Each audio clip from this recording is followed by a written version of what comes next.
사람은 죽어서 이름을 남깁니다. 사람이 죽어서 이름을 남긴다 했을 때 그 이름은 단순히 이름만 말하는 게 아닐 것입니다. 그 사람의 이름과 함께 그 사람의 삶을 기억한다는 것이죠.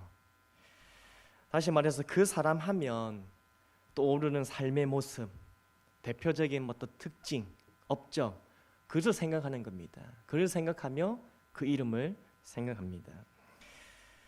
어떻습니까? 누구의 이름을 말하면 떠오르는 게 있습니까? 그 사람의 특징, 삶, 교회를 위해서 얼마나 헌신했는가, 그런 것들 혹시 떠오르는 게 있습니까? 최성환 떠오릅니까? 예, 좋은 게 떠오르기를 소망합니다. 누구 이름 하면 떠오르는 게 있어야 되는 것이죠. 오늘 이 바울이 이 골로새서를 쓸 때에 특히 4장 가면 여러 사람들을 이름을 언급하면서 무난합니다. 여러 사람의 이름을 이야기한다는 것은 바울이 생각할 때에 그 한 명 한 명의 삶이 생각이 나는 겁니다. 이 사람은 이렇게 헌신적이었고, 이 사람은 그렇게 하나님을 뜨겁게 사랑했고, 이 사람은 믿음이 그렇게 깊었고, 이런 것들이 생각나는 것이죠. 한 명 한 명 생각할 때마다 다 그게 스쳐 지나가는 겁니다. 오늘 또 바울이 무난한 사람들 중에 이제 2명, 지난번 제가 2명 살펴봤지 않습니까? 오늘 이제 마지막으로 이제 이걸 보려고요. 마지막 2명을 함께 살펴보려고 하는데요. 오늘 이 2명의 사람도 기억할 만한 것이 있습니다. 이 2명의 공통된 특징은 교회를 세워가는 사람들이라는 겁니다.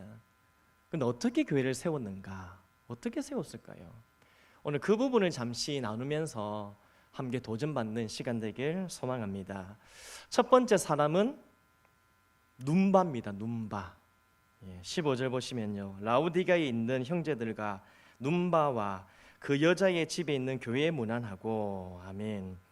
여기서 주목할 것은 눈바와 그 여자의 집에 있는 교회. 집에 있는 교회. 여기서 좀 집중하려고 하는데요, 초대교회 당시에는 지금처럼 밖으로 보여지는 교회의 외형적인 모습은 없었습니다. 교회 건물, 이렇게 건물을 짓고 십자가를 다는 이런 건물은 없었습니다. AD 3세기에 기독교가 국교로 인정되고 난 뒤부터 교회 건물이 생겨나게 된 것이죠. 그래서 교회의 독립적인 예배 처소가 그때부터 마련된 겁니다. 그 전에 없었기 때문에 초대교회 당시의 사람들은 대부분 가정교회에서 모여서 예배를 드려야 했습니다. 어디 보이는 건물이 아닌 거예요. 가정에 있는 교회. 오늘 이 말처럼 집에 있는 교회. 그래서 그때 어떤 성도들은 자신의 집을 개방해서 예배 처소로 사용토록 하였다는 겁니다. 아시다시피 성경을 보면 하나님 나라를 위해서 자신의 소유를 드린 그런 사람들이 많이 등장합니다. 초대교회의 어떤 그 시절에 바나바 하면 자신의 밭을 팔아서 예루살렘 교회에 헌금했습니다. 그리고 빌립보에서는 루디아 같은 사람, 고린도에서는 가이오, 에베소에서는 브리스길라와 아굴라, 이런 사람들이 자신의 집을 예배 처소로 개방했습니다. 그리고 오늘 본문에서는 눈바라는 이 여인이 자기 집을 개방하면서 하는 게 드린 겁니다.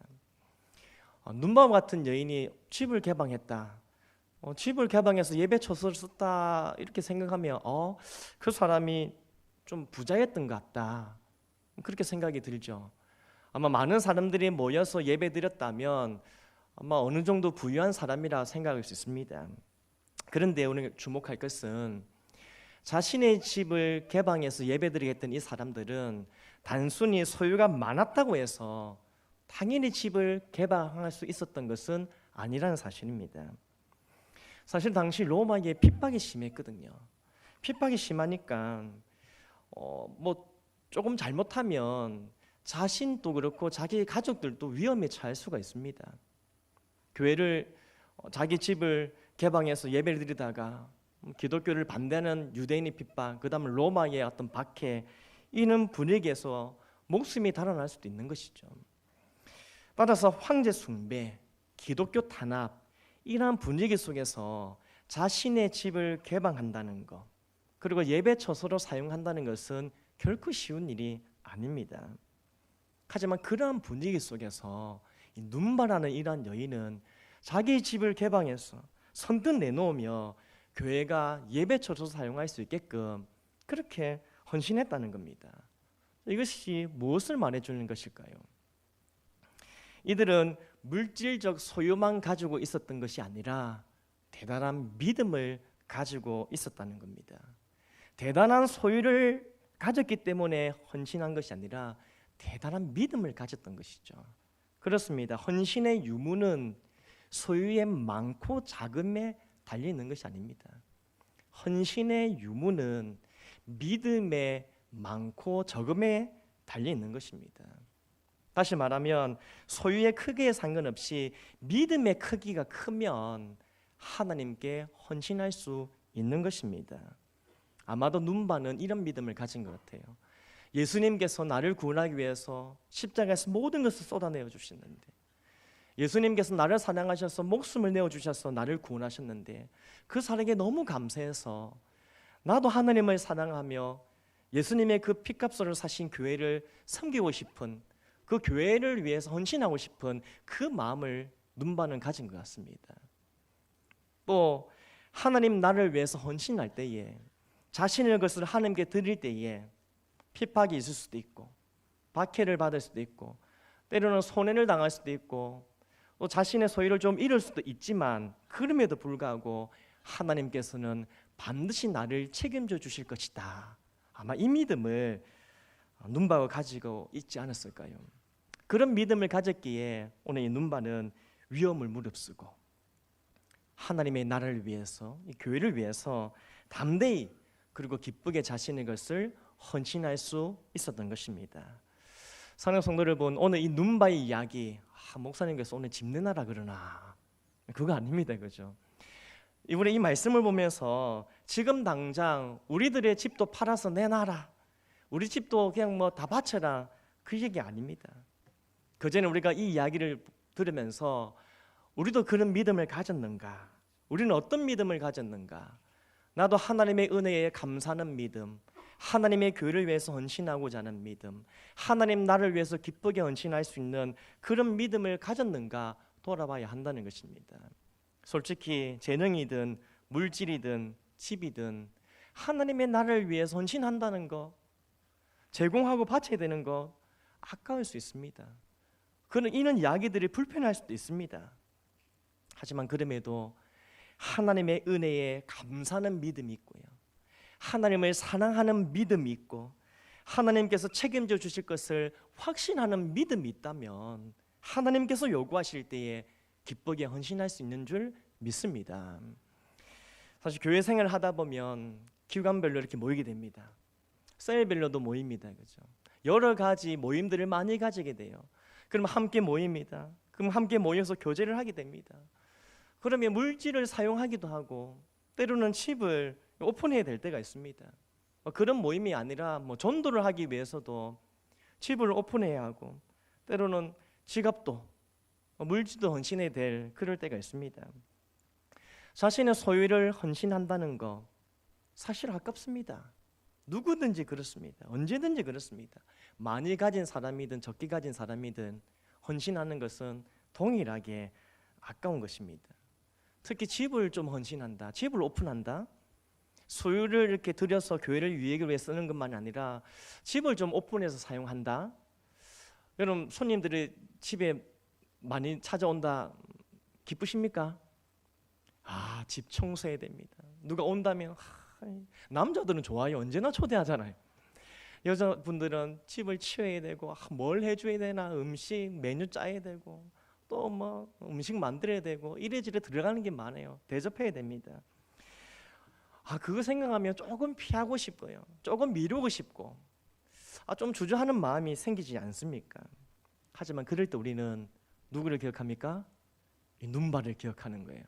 이 눈바를 생각하면서 하나님 나를 위해서, 교회를 위해서 내가 받은 그 은혜를 기억하면서 하나님께서 요구하시면 하나님께서 주신 것 기쁘게 헌신할 수 있고 사용할 수 있어야 할 것입니다. 돼지와 어미소가 함께 살아가는데요. 이 돼지가 불만이 많습니다. 자기가 딱 보니까 자기보다 어미소가 더 사랑을 많이 받는 것 같아요. 이 돼지가 너무 화가 나서 이 어미소에게 한마디 합니다. 야, 어미소, 나는 말이야 죽고 나면 내 모든 걸 다 바치거든. 나는 살을 바치고 또 뭐 발도 주고 심지어 머리까지 나는 바친다. 그런데 왜 사람들이 너만 좋아하는지 모르겠다. 또 그렇게 이야기하는 겁니다. 그러니까 이 어미소가 그러면서 이 돼지는 어미소 너는 고작 우유밖에 주는 게 없잖아. 막 따지는 거예요. 그때 이제 어미소가 이야기하는 겁니다. 나는 말이야 날마다 우유를 주잖아. 날마다 사람들에게 우유를 준다고. 근데 너는 죽어야 되잖아. 죽고 나서잖아. 너가 만약에 날마다 우유를 줄 수 있다면, 날마다 너 살을 줄 수 있다면 너도 사랑을 받을 거야. 이제 이 둘의 이야기입니다. 뭘 이야기하는 겁니까? 죽고 나서 헌신하는 것은 소용이 없다는 겁니다. 하나님께서 오늘이라는 기회를 주셨을 때에 지금 헌신해야 합니다. 하나님께서 우리에게 나눌 수 있을 만한 그런 소유를 주셨을 때에 지금 드려야 하는 것입니다. 하나님께서 원하신다면 나중으로 미룰 것이 아니라, 죽고 나서 헌신할 것이 아니라 지금 하나님의 부르심 앞에 헌신하고, 하나님께서 원하신다면 하나님 나라와 교회와 복음 위해서 기꺼이 하나님 주신 소유를 드릴 수 있어야 한다는 것입니다. 바로 성도 여러분, 세상에서 대단한 소유를 가져가지고 자랑하는 자가 될 것이 아니라 대단한 믿음을 가져서 하나님께서 원하실 때에 주를 위해 헌신하는 우리 모두가 되기를 간절히 소망합니다. 그렇게 눈바와 같이 교회를 아름답게 세워가고요, 그리고 하나님 주신 것을 기꺼이 사용해서 복음의 열매를 맺는 우리 모두가 되기를 간절히 소망합니다. 한 사람만 딱 더 볼 텐데요. 이제 마지막 인물이네요. 누굽니까? 아키뽀입니다. 아키뽀 들어보셨습니까? 아키뽀에 대한 정보가 사실 명확하지가 않습니다. 명확하게 딱 나와 있지는 않아요. 그런데 오늘 본문만 보시면 그가 구체적으로 누군가 정확하게 모릅니다. 그런데 빌레몬서 1장 2절 보면 아키뽀가 이 사람인가? 조금 단서가 있어요. 아키뽀가 빌레몬의 가족이 아닌가라는 그런 인상을 얻게 됩니다. 빌레몬서 1장 1절 2절 보시면 이렇게 하는데 함께 읽어보겠습니다. 시작. 그리스도 예수를 위하여 갇힌 자 된 바울과 미 형제 디모데와 사랑을 받은 자요 동역자인 빌레몬과 자매 아비아와 우리와 함께 병사된 아키뽀와 내 집에 있는 교회에 편지하노라. 아멘. 이 구절 보니까 빌레몬과 아비아는 부부인 것 같고요, 그다음 아키뽀는 그의 아들이 아니었을까 그렇게 추측하게 됩니다. 단정 지을 수 없는데 아마 그렇게 되지 않을까, 이 문맥을 보면 그렇게 볼 수 있습니다. 또 한 가지, 아키뽀가 누구인가, 그가 무슨 일을 했는지도 정확하게 알 수 없습니다.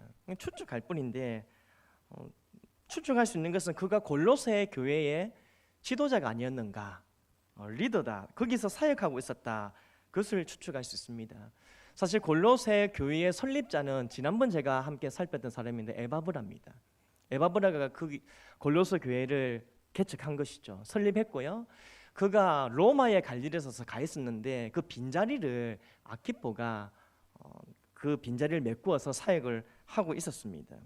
어쨌든 분명한 것은 이 아키뽀는 골로새 교회의 리더였고요, 그리고 현 시점에서 특별히 그에게는 특별한 격려가 필요했다, 우리 그것을 알 수 있습니다.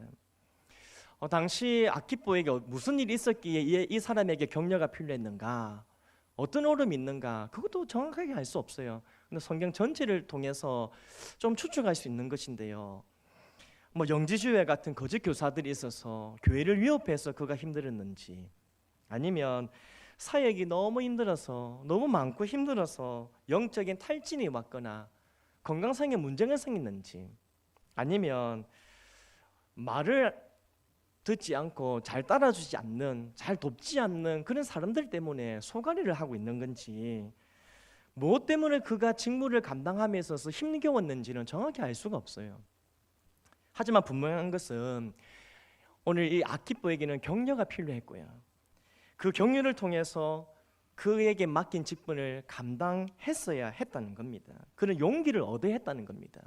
그래서 바울이 오늘 17절에서 이렇게 말씀을 전하고 있는 겁니다. 17절 보십시오. 같이 읽어보겠습니다. 시작.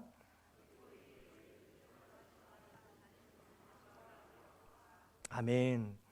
바울은 아키포에게 주 안에서 받은 직분을 삼가 이루라고 하라, 그렇게 이야기해 주라 합니다.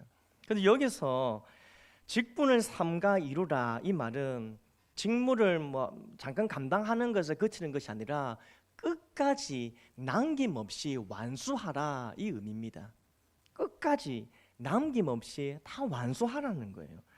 근데 중요한 것은 이 말이 아키포에게 너 정신 차려, 너 그렇게 하면 너 끝장이야, 그렇게 막 윽박 지르면서 하는 닥달하는 그런 경고의 메시지가 아니라는 거예요. 여기서 아키포에게 주 안에서 받은 직분을 삼가 이루게 하라, 이 말은 힘들게 사역하고 있는 이 아키포를 격려하고 그를 격려해서 그가 사역을 더 열심히 할 수 있도록, 정진할 수 있도록 힘을 실어주는 그런 메시지였다는 겁니다. 즉 하나님께서 아키포에게 맡기신 그 직분, 직무를 끝까지 감당할 수 있도록 응원하는 메시지가 오늘 이 구절입니다. 삼가 이루도록 하라, 격려하며 세워주고 힘을 실어주는 거예요. 사랑하는 성도 여러분, 우리 모두는 하나님이 맡기신 직분이 있고 또 직무가 있습니다. 봉사의 직무가 다 있어요. 은퇴를 하나 안 하나 상관없습니다.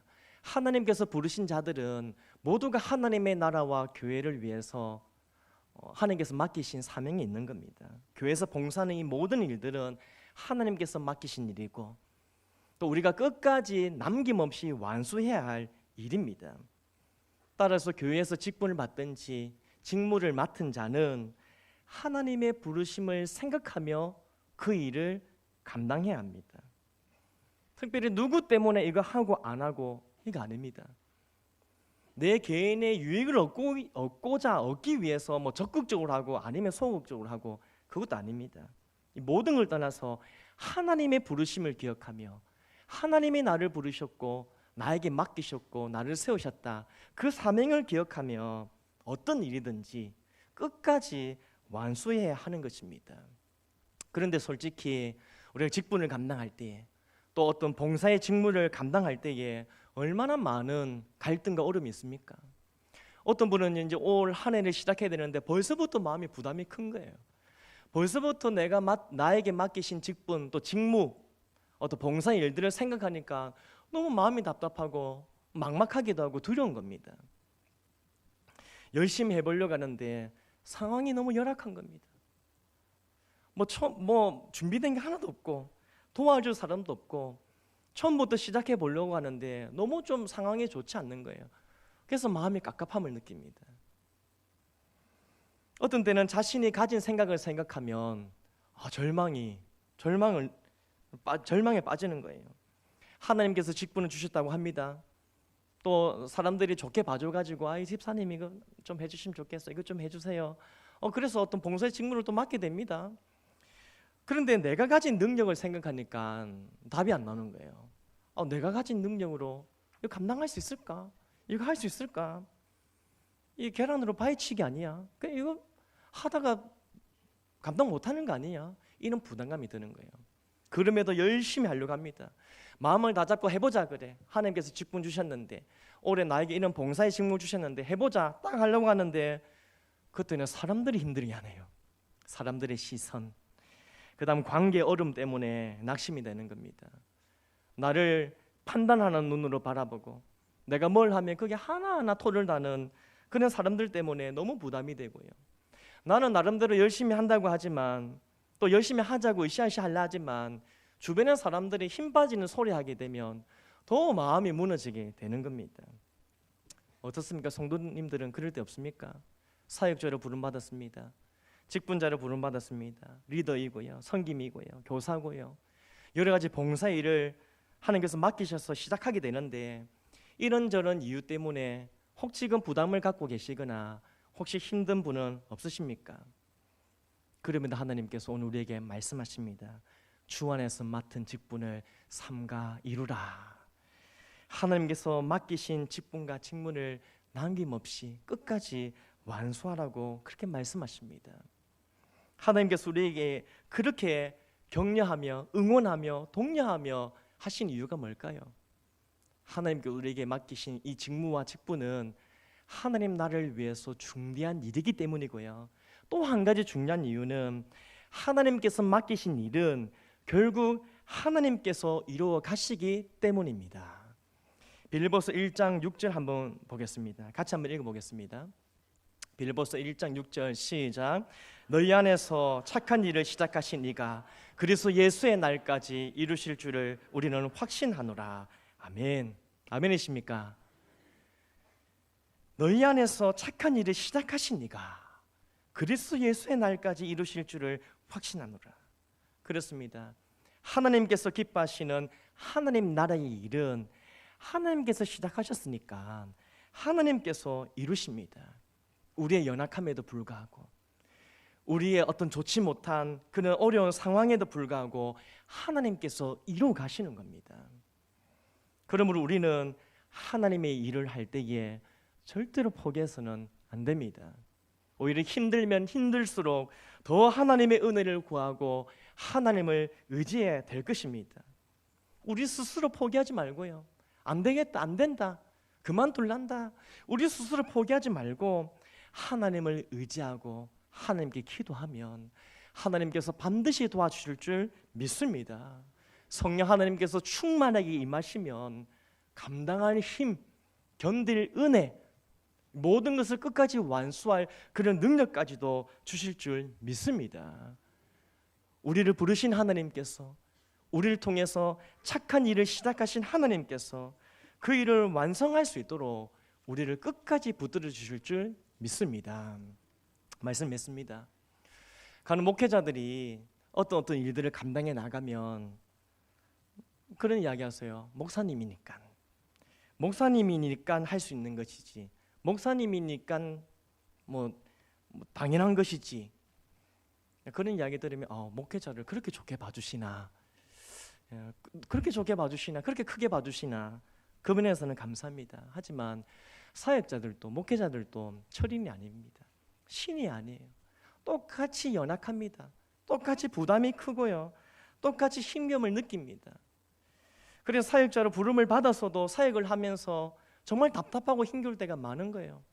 일 때문에 막막하고요, 사람 때문에 답답하고요, 우리 주변에 있는 어떤 여러 가지 상황 때문에 부담이 되는 순간들이 많습니다. 저도 그렇습니다. 제가 늘 웃고 다니죠. 저는 뭐 아무런 고민도 없고 아무 부담도 없는 것 같죠.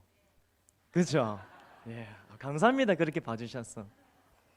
저도 마음이 힘들 때가 있습니다. 저도 답답하고 막막할 때가 있어요.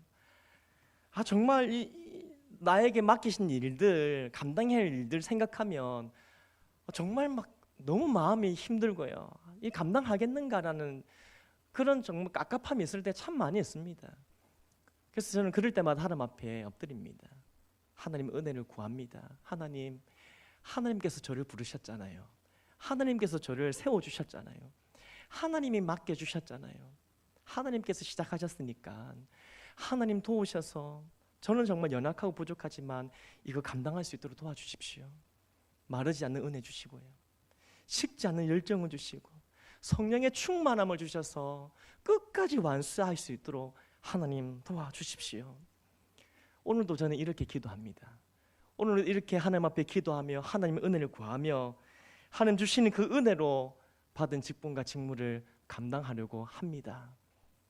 사랑성도 여러분, 하나님의 부름을 받은 자들은, 특히 직분과 봉사의 직무를 받은 자들은 이것을 경험해야 됩니다. 예수 그리스도 안에서 구원받은 은혜도 경험해야 하지만 하나님께서 부어주시는 힘과 능력을 공급받아서 맡기신 일들을 끝까지 감당하는 은혜, 남김없이 끝까지 완수하는 이 은혜도 경험해야 할 줄 믿습니다. 이 시간 하나님께서 우리에게 들려주시는 하나님의 음성을 들으시길 바랍니다. 용기가 필요한 우리들에게, 격려가 필요한 우리들에게 일어나 걸어라, 내가 너와 함께 하리니 일어나 걸어라, 내 너를 도우리.